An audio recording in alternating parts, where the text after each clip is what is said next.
السلام عليكم ورحمة الله وبركاته. معاكم خالد يا جماعة من قناة الشيف خالد مافيا، وفيديو جديد كالعادة عن أفضل قطعة لحمة تاكلها بلا مبالغة. بقى أفضل قطعة لحمة يا جماعة هي الكوستلتاي، أو يعني في الربع الأمامي بتاع العجل. أفضل حاجة فيه هي الكوستلتاي اللي حضرتك شايفها دي. الكوستلتاي دي بتكون أفضل قطعة للعجل، بتكون فيها نسبة الدهون نسبة خفيفة جدا، وبتكون زي نظام أنسجة، خيوط داخلة في بعضها، نسبة دهون داخلة في اللحمة الحمراء. فده بيكون افضل قطعه بالنسبه للناس اللي هي بتحب المذاق العالي، او افضل قطعه بيكون افضل من الفخده واميز من الفخده، ان الكوستلاتايه دي بتمشي في كل حاجه، سواء شوربه سواء خضار سواء مشوي. دي تستخدم معاك في جميع اي اكل او اي حاجه. الكوستلاتايه دي يا جماعه جميله جميله جدا. وافضل حاجه كمان ليها، لو انت مثلا لو انت بتحب المشوي وتحب تاكل، لو مالكش مزاج او ما بتحبش اللحمه الضاني، ممكن البقره ديت تجيبها من عند الجزار، اللي هي الكوستلاتيه ديت، اللي انا ايوه هي دي بقى حبان دلوقتي في الفيديو. ولكن دي افضل قطعه لما تعملها مثلا شويه تتبيله ميه بصل مع فلفل اسمر وكده. لو انت ما بتحبش اللحمه الضاني في المشوي، هتقطعها بنفس الشكل ده او بنفس المستوى ده، يعني تقطعها قطع او شرايح، ما بتكونش سميك او تكون تخينه، عشان خاطر لما تشويها بتكون كويسه.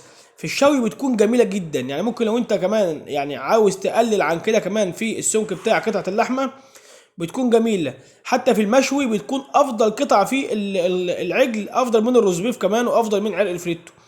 فعرق الفريتو له مميزاته طبعا، عشان ما نقولش ان هي افضل من عرق الفريتو. هي بتكون مذاقها عالي لان بيكون فيها نسبه دسم، او نسبه يعني الانسجه بتاعتها بتكون الدسم بتاعها داخل في الاحمر بتاعها، بتكون حاجه جميله. يعني ديت بتكون في المشوي برضو زي عرق الفريتو، بتكون كمان طعمها جميل جدا. يعني ديت بيكون طعمها جميل. في دلوقتي قطعه هشيلها احطها على ايدي كده، فهي هتبان في اللحظه ديت وانا بشيلها، هتبان بقى يعني عامله ازاي من جوه.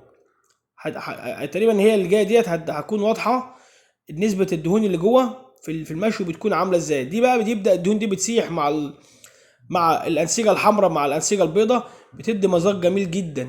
فانا افضل بديت. لو افضل قطعه هي الكوستاليتاي. بصوا حضراتكم شايفين عامله ازاي، حتى تحس ان هي دايبه، اللحمه دايبه اصلا، مش لحمه ناشفه كده زي بتاعه الفخده. الفخده ما بيكونش فيها اي قطع من المشوي خالص، بفتيك بس او بسطرمه، يعني او يعني لاي حاجه غير الشوي هو عرقين الفليتو والكوستاليتاي بالنسبه لي المشوي. فافضل الافضل قطعه لو انت هتحتاج حاجه في خضار، دي في خضار. لو هتحتاج حاجه مشوي، دي هتنعمل في مشوي. طواجن دي طواجن. في اجزاء تانية بتكون كويسه برضو، بس انا بفضل اللي هي الكوستلاتيه دي. والضلوع برضو دي حاجه من امتع والذ واروع القطع اللي هي تتاكل في الخضار، اللي هي الضلوع دي.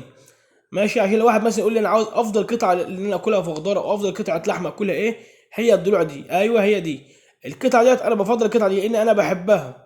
يعني القطعه ديت انا بصراحه انا باكلها، وبفضل القطعه دي لان دي بتكون برضو جميله جدا.